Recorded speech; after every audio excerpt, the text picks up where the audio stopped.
Apreciados jóvenes, la clase de hoy vamos a hablar acerca del posmodernismo.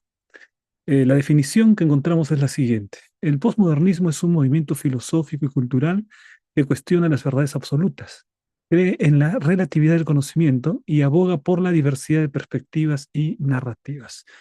Es un movimiento que impera en el tiempo actual. Y entonces, como se ha visto aquí, se caracteriza por el cuestionamiento hacia verdades absolutas, es decir, relativismo. No existe una única verdad.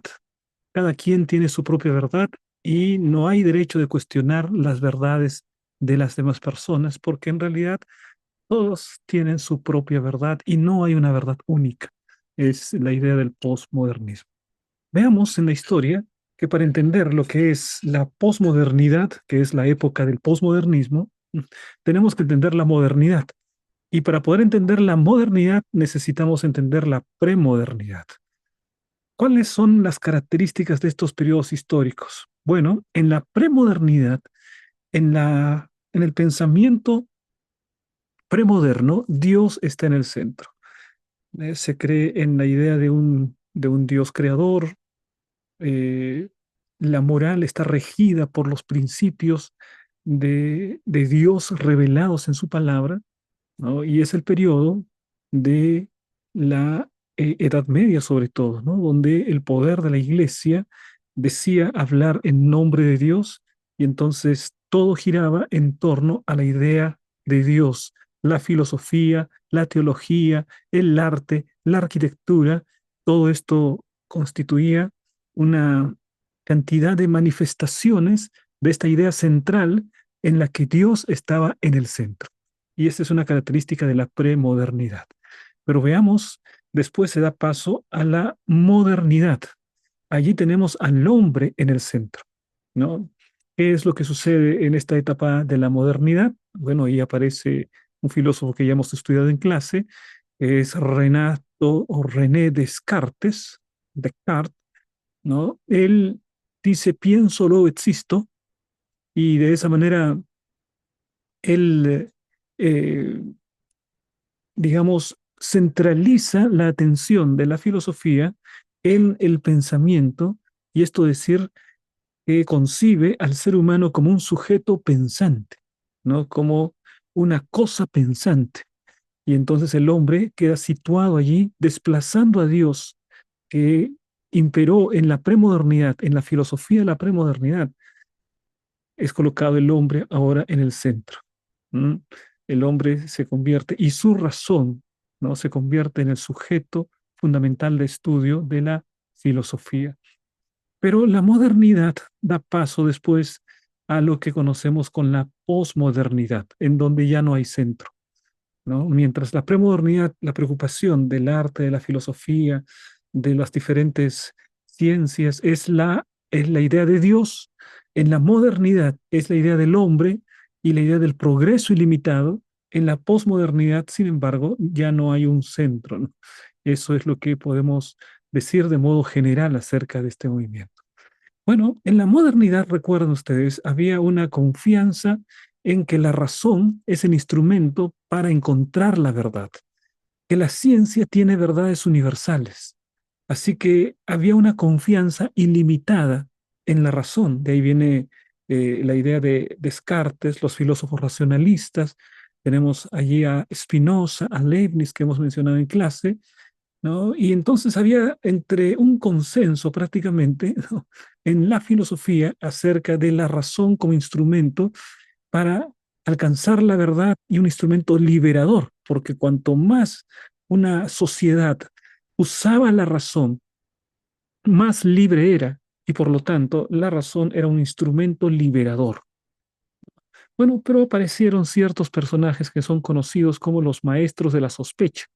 Ustedes pueden ver ahí a tres personajes. El primero de ellos, Carlos Marx.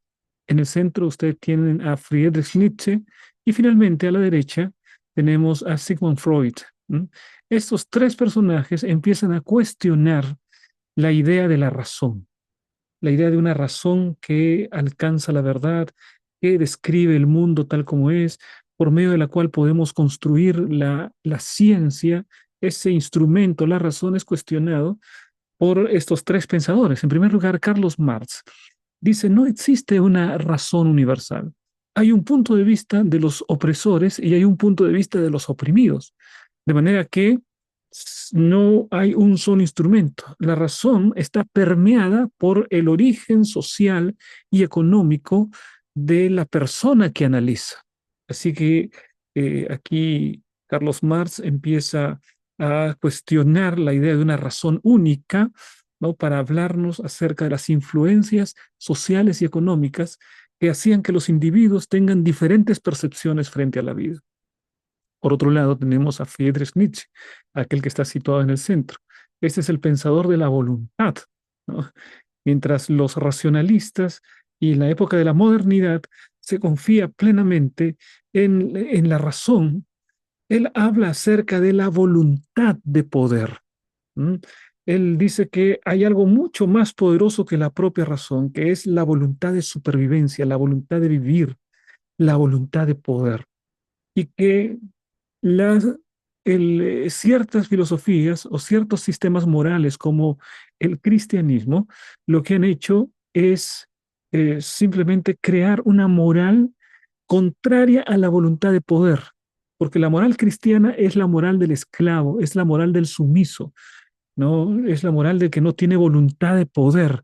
Y esa moral es muy satisfactoria y para aquellos que tienen poder, ¿no? Porque mientras ellos continúan con su voluntad de poder, alcanzando las cimas, la gran parte de la sociedad está sometida por una filosofía o por un pensamiento de subordinación, de sumisión.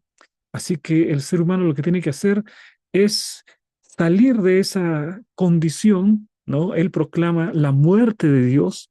Y dice, Dios ha muerto en el sentido de que él saca a Dios de la ecuación del ser humano y entonces ya no hay valores morales universales, ya no hay un solo sentido acerca de la historia, o la historia es un eterno retorno para Friedrich Nietzsche.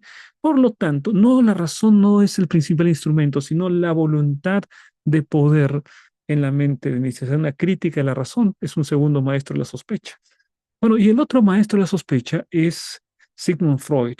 Sigmund Freud, él habla acerca de el inconsciente, de fuerzas al interior que han sido eh, producto de las experiencias que hemos tenido desde niños, que moldean nuestro pensamiento y que redirigen nuestra razón de un modo diferente en cada ser humano. Y entonces tenemos allí tres perspectivas completamente diferentes, todas estas cuestionando la razón, mientras todos en la filosofía racionalista, en la modernidad, tienen esa confianza en la razón, ¿no? Los racionalistas, los positivistas, el idealismo alemán, tienen esa confianza en la razón como instrumento. Aquí viene un cuestionamiento de la razón por Carlos Marx, por Friedrich Nietzsche y por Sigmund Freud, ¿no? El que habla de de esa complejidad que existe en el subconsciente del ser humano, que también, de alguna manera, eh, no permite que la razón sea un instrumento adecuado en la toma de decisiones, porque hay cosas mucho más relevantes en el subconsciente del ser humano. Ahí están los maestros de la sospecha, precursores de alguna manera de lo que sería la posmodernidad, los pensadores posmodernos. Tres características acerca de la posmodernidad. Primero, hay un rechazo del modernismo. ¿Recuerdan ustedes? La idea de la modernidad tiene que ver con la confianza en la razón, tiene que ver con el progreso de la raza humana, un progreso ilimitado, lineal, son cuestiones que rechaza el posmodernismo. Se oponen los principios del modernismo, como la búsqueda de la verdad absoluta por la razón y el progreso lineal. Para el posmoderno no existe una verdad absoluta, así que buscar una verdad absoluta es una empresa inútil. Y por lo tanto, si no hay verdad absoluta, cuestiona también la idea misma de ciencia, ¿no? Porque la ciencia lo que hace es buscar verdades, ¿no? Leyes que puedan ser aceptadas de modo universal, ¿no? Entonces, ese es el rechazo que tiene el posmodernismo. Ahora, hay una aceptación de la diversidad de perspectivas. Enfatiza la existencia de múltiples narraciones y verdades en contraposición a las metanarrativas universales. Aquí se habla acerca de una metanarrativa, ¿no? Es el lenguaje de uno de los principales filósofos del posmodernismo, que es Lyotard, que habla acerca de las metanarrativas. ¿Qué son los metarrelatos, ¿no? Metarrelatos le llaman, o metanarrativas. Bueno, son un grupo de ideas que dan una concepción integral del mundo y que quieren explicar como una verdad única todos los aspectos de la realidad. Por ejemplo, el cristianismo. El cristianismo es una expresión de lo que dice la Biblia, y ahí tenemos una concepción de la vida, una concepción del origen del ser humano, una concepción de nuestro destino. Así que es eh, la Biblia presenta una idea completa, una verdad acerca de las preguntas fundamentales del ser humano. Pero por otro lado, hay otras metas narrativas. Por ejemplo, el marxismo. El marxismo nos habla acerca del progreso del ser humano en la historia a través de la lucha de clases como el motor de la historia, hasta que finalmente se llega a un estado de felicidad completa en el comunismo cuando hay ausencia de clases y hay desaparición del Estado. Entonces, esa es otra metanarrativa. La otra metanarrativa que quieren atacar los posmodernos es la de la ilustración. La ilustración, recuerdan ustedes la idea de la razón que va a solucionar los problemas humanos y llevan la razón hasta incluso también la política, ideando nuevos sistemas políticos, nuevos sistemas de gobierno basados en la razón.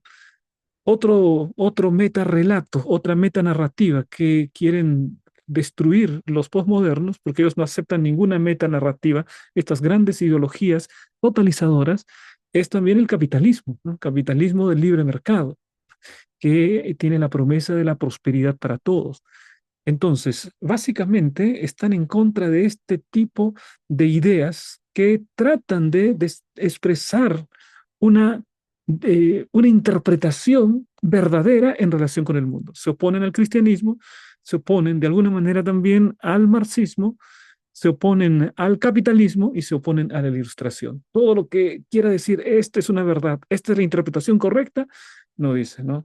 Esos metarrelatos, esas metanarrativas, no, todas son falsas, ¿no? La idea del cristianismo, ¿dónde está el cielo que el cristianismo ofrece en la mente de los posmodernos, ¿no? ¿Dónde está esa sociedad sin clases que ofrece el marxismo? ¿Dónde está esa prosperidad para todos que ofrece el capitalismo? ¿Dónde está ese progreso ilimitado que ofrece la ilustración en base a la razón? Así que cuestionan completamente eso, no a las metanarrativas, a estas ideologías totalizadoras.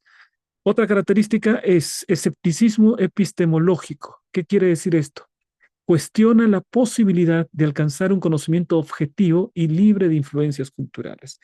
Es decir, no existe una verdad objetiva, no hay un conocimiento. Toda verdad es subjetiva en el sentido que cada quien cree en su propia verdad y no existe una verdad que sea única para todos, sino que cada uno es dueño de su propia verdad. Por lo tanto, no es posible alcanzar un conocimiento que sea verdad para todos. Ese es el cuestionamiento que hacen los posmodernos, ¿no? Y eso tiene, jóvenes, una tremenda influencia en la manera en que la sociedad se desenvuelve, ¿no? Este, por ejemplo, la idea de que no se alcanza un conocimiento objetivo puede ser también en la ideología de género, ¿no? De hecho, la ideología de género es una de las cosas más representativas de la posmodernidad. No existe la idea de hombre y la idea de mujer, ¿no? La definición de hombre y mujer puede ser cuestionada, porque hombre puede ser aquella mujer que se sienta hombre y mujer puede ser aquel hombre que se sienta mujer. No depende de una definición universal de hombre y mujer. No se puede alcanzar un conocimiento objetivo de hombre y mujer, sino que cada quien puede ser hombre o ser mujer de acuerdo a la autopercepción que tenga. Bueno, y entonces eso es en gran parte la ideología de género. Tiene que ver con lo que hemos mencionado aquí, el posmodernismo, ¿no? Este cuestionamiento al conocimiento objetivo. No hay definiciones para todos verdaderas. Y la idea de hombre y mujer también es relativa, ¿no? Ah, bueno, veamos algunos antecedentes. Ya hemos mencionado a Nietzsche, ¿no? Que habla acerca de la muerte de Dios. Nietzsche cuestionó la existencia de verdades absolutas como Dios. Nietzsche lo ha sacado por completo de la ecuación y ha manifestado que Dios ha muerto, ¿no? En varias obras de él declara esto. Quiere decir, Dios ha muerto, lo que está diciendo, aquello que fundamentaba la filosofía de la modernidad, que es Dios, simplemente la estamos sacando del centro.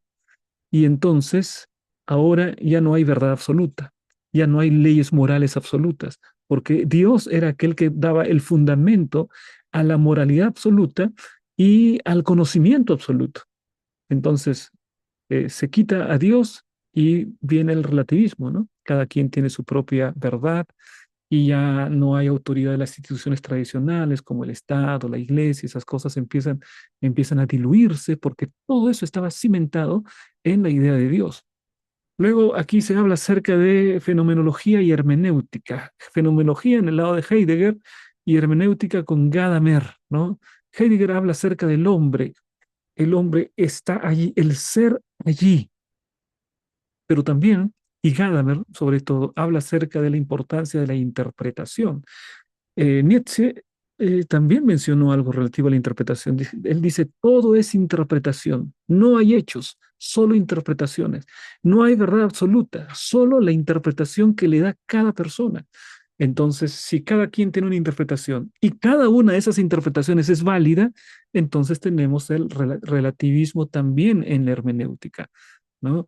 Ahora, en el caso de Gadamer, él habla acerca de la interpretación, ese ciclo de Gadamer de la interpretación, ¿no? Que continuamente yo me acerco a un texto y cuanto más y mejor me acerque a ese texto, mejor lo puedo comprender e interpretar, pero sin necesariamente llegar al sentido último de este texto. Vamos ahora a los siguientes filósofos con antecedentes aquí, ¿no? El estructuralismo y el postestructuralismo. Foucault, Derrida y Lyotard, grandes filósofos del posmodernismo, cuestionaron las estructuras y los sistemas de poder en el conocimiento, ¿no? En la filosofía estructuralista, ¿no? Se construye estructuras de pensamiento y estructuras de poder como explicación para el mundo. Entonces vienen pues Foucault, Derrida y Lyotard y cuestionan por completo esas estructuras, ¿no? Y hablan acerca de derribar, ¿no?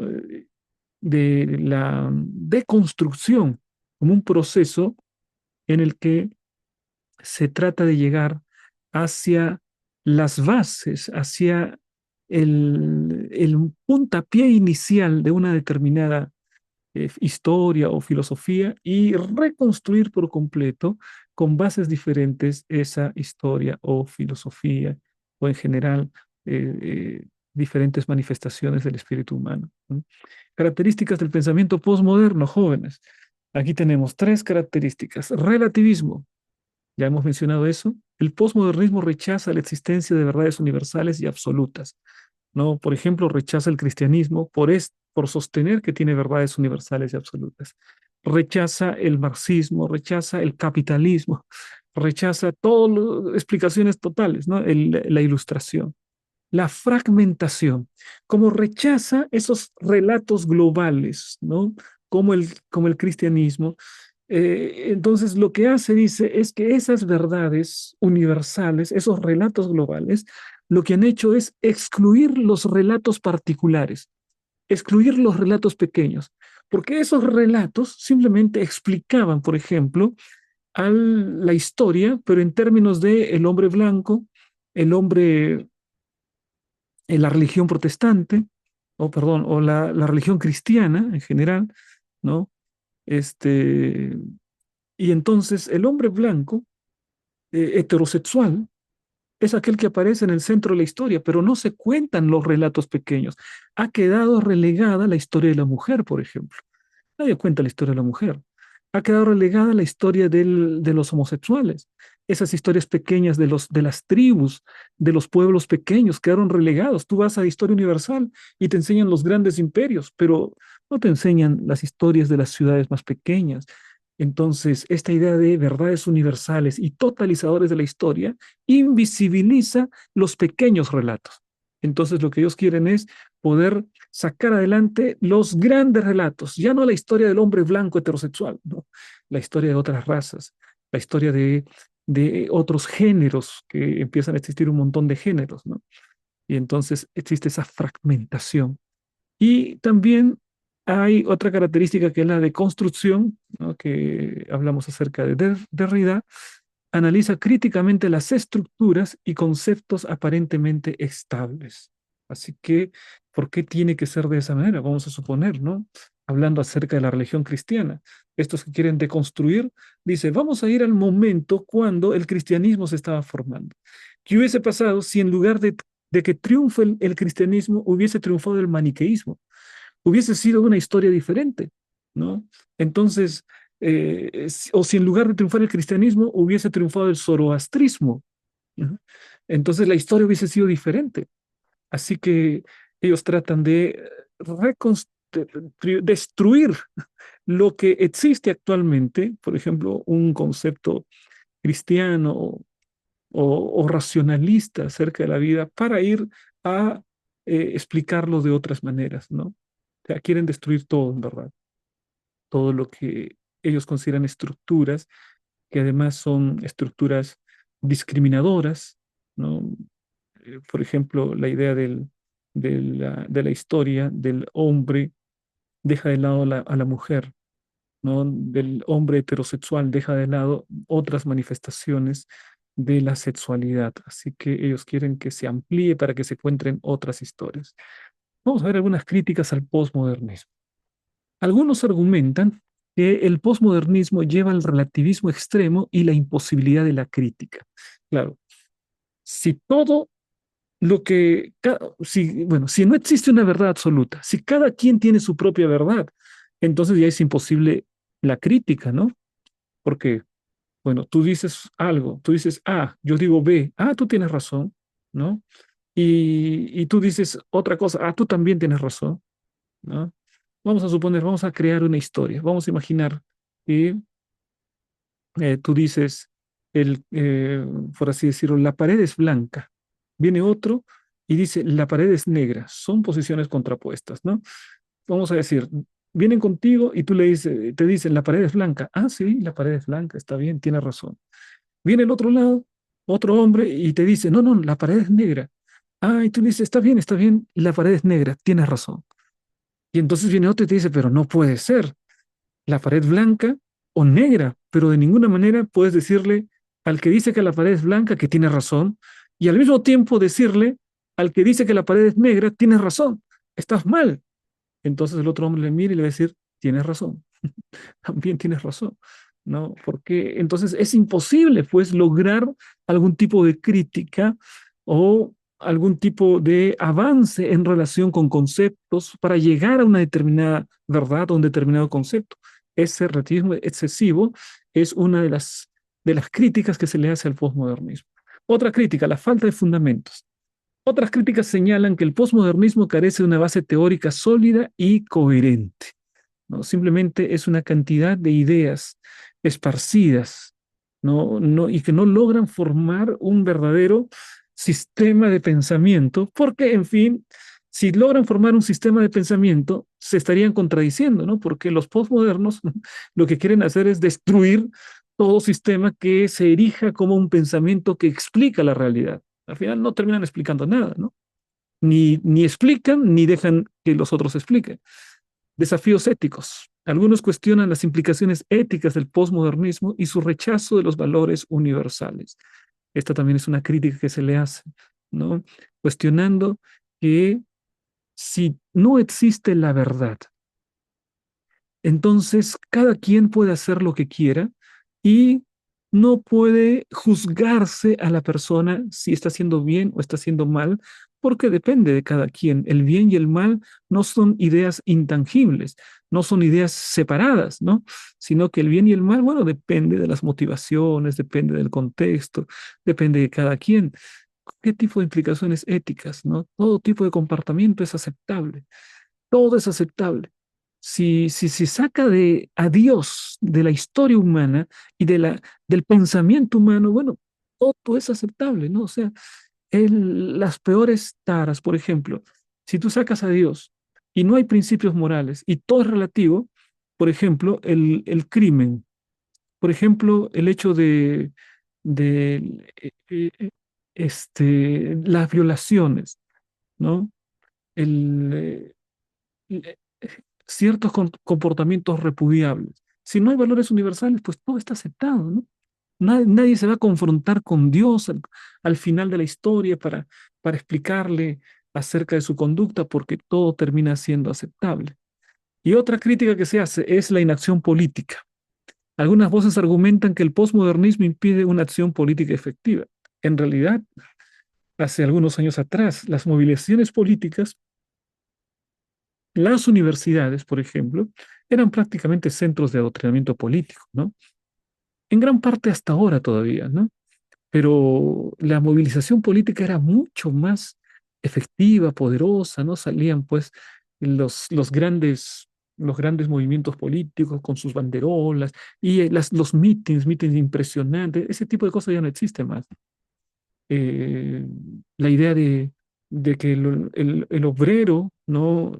Era militante con la causa del obrero y que iba finalmente a destruir el sistema para poder colocar, ¿no? Una dictadura del proletariado y luego dar paso al comunismo. Esa idea no existe más. Bueno, pues si se ha traído abajo esa idea, entonces no hay una acción política efectiva con el posmodernismo. Y esto es verdad, pues, ¿no? Si no hay ilusiones, si no hay verdad, si no estamos yendo a ninguna parte, entonces también en el ámbito de la política sucede esto.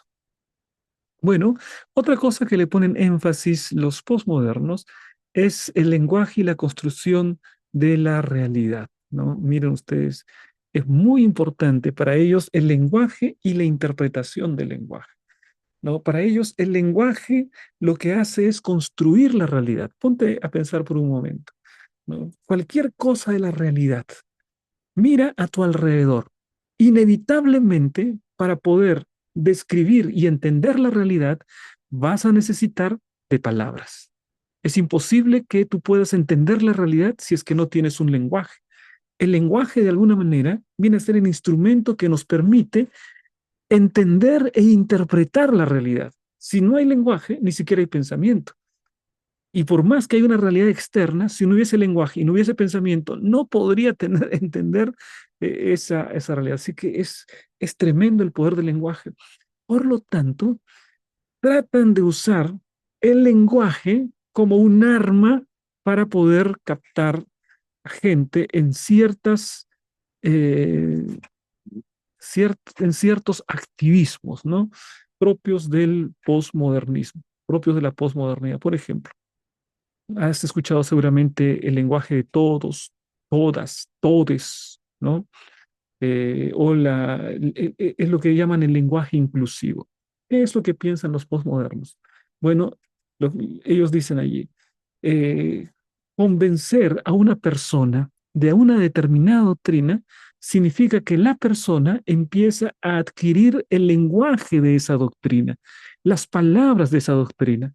Por ejemplo, un cristiano antes de ser cristiano, no conocía lo que es rayamiento, santificación, acerca de arrepentimiento, confesión y todas esas palabras que son propias del cristianismo. Pero después de su conversión, entonces sus palabras, su lenguaje cambia y entonces adquiere un lenguaje y deja de lado un lenguaje anterior. Para ellos eso sería, digamos, una especie de conversión, ¿no? Adquirir un nuevo lenguaje. Es por eso que quieren imponer un lenguaje que es el lenguaje inclusivo, desde las altas esferas del poder y de esa manera triunfar con su ideología, porque lo que entienden ellos es que la ideología triunfa cuando finalmente la otra persona empieza a utilizar el lenguaje que tú estás queriendo imponerle. Cuando logras imponer ese tipo de lenguaje, tu ideología está avanzando y está triunfando. Por eso es que tratan de que el lenguaje inclusivo esté en todo lugar, ¿no? Porque eso sería un triunfo de la ideología de género, por ejemplo, que es la que se propugna en la actualidad. Múltiples perspectivas. Se reconoce que el lenguaje está influenciado por el contexto cultural y las relaciones de poder. Por ejemplo, en el lenguaje, dicen ellos, hay relaciones de poder. ¿Cómo es posible que cuando estén reunidos allí, todos hombres y una sola mujer, entonces allí tengan que decir todos y no se menciona a la mujer solita, no todos. Eh, pero cuando está un montón de mujeres y un solo hombre, se tiene que decir también todos, ¿no? Porque, porque no tendrían que decir todas, ¿no? Entonces se está discriminando. Por supuesto que hay una tremenda contradicción porque el español lo que hace es usar un plural neutro pero inclusivo, ¿no? El todos es neutro, incluye hombres y mujeres. Pero bueno, explícale eso pues a un posmoderno de la ideología de género, ¿no? De construcción, analiza críticamente los discursos para revelar sus supuestos y estructuras subyacentes, ¿no?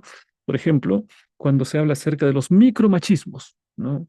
Cuando se habla acerca de algunas frases que se utilizan y que pueden resultar, digamos, hirientes, ¿no? Y ahora la gente se enoja por todo, pues, ¿no? Se- hay un, hay una declaración de machismo. Si tú dices una determinada cosa, o si, por ejemplo, le abres la puerta a una señora, ¿no? No, no, no, esa es una demostración de micromachismo, ¿no? Yo solamente puedo.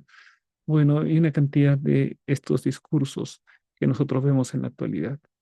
Ya hablamos acerca de eso, el rechazo de las metanarrativas o de los metarrelatos, ¿no?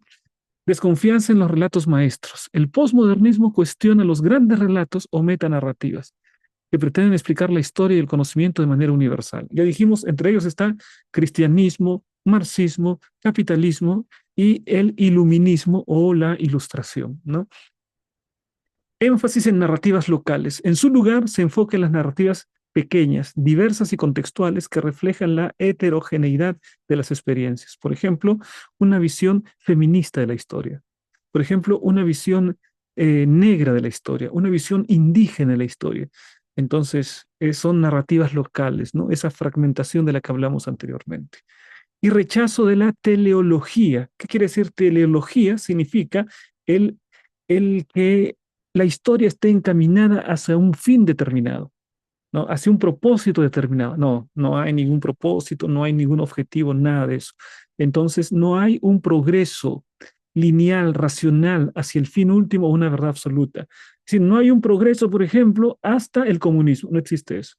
No hay ningún progreso hasta el conocimiento total. No hay ningún progreso hasta el cielo, como dice el cristiano. Rechaza todo tipo de teleología, fin último, ¿no? Eso es característica también del pensamiento postmoderno. ¿Cuáles son las implicaciones del postmodernismo en la sociedad? Uno, el postmodernismo promueve el respeto y la valoración de la diversidad cultural, ¿no? Pluralismo, respeto a todo tipo de personas, sin importar su género, su raza, su nacionalidad. Me parece que es algo bueno, ¿no es verdad? Critica a las instituciones, cuestiona el poder y la autoridad de las instituciones tradicionales como la religión, la educación y el gobierno. Una crítica a todo tipo de religión. Todas estas marchas, por ejemplo, de feministas, terminan en una iglesia católica o en iglesias destruyendo, ¿no?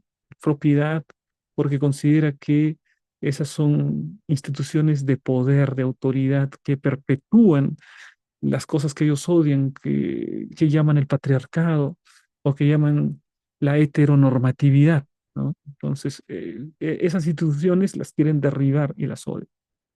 La ausencia de verdades absolutas plantea desafío a la formulación de principios éticos universales. Claro, si cada quien puede vivir como quiere, ¿no? Entonces, ¿dónde está el compromiso para, con respecto a una vida en común, a buscar el bien común, ¿no? Entonces, esas son algunas implicaciones. Fomenta la experimentación y la innovación en las artes, la literatura y los medios de comunicación, ¿no? Pero a veces son innovaciones, pero que son una locura, ¿no? Empiezan a hacer cualquier cosa y dicen, esto es una obra de arte. Un niño parece que ha pintado un determinado cuadro y dice, qué tremenda obra de arte, ¿no? Entonces, hasta el tema de lo bello se somete al relativismo. Ya no hay una cosa que sea bella o fea. No, no, no hay nada que sea bello o que sea feo. Todo es relativo, depende de quién lo mira, ¿no? Pero hay cosas feas, ¿no es cierto? Y hay cosas bellas. Pero ellos están colocando esa manera de entender la belleza, la fealdad, por lo tanto no hay arte, ¿no? el arte posmoderno es, no tiene esos cánones de belleza tradicionales, ¿no? Conclusión y perspectivas futuras. Legado duradero. El posmodernismo ha dejado una huella duradera en la filosofía, la teoría social y la cultura. Hay una tremenda influencia y hemos visto en la filosofía, en la teoría social respecto de la historia del ser humano y de las relaciones entre los seres humanos y la cultura. Relevancia contemporánea. Sigue siendo una influencia clave en la comprensión de los desafíos y las complejidades del mundo actual. Y las implicaciones a largo plazo del posmodernismo siguen siendo un tema de debate y reflexión, ¿no?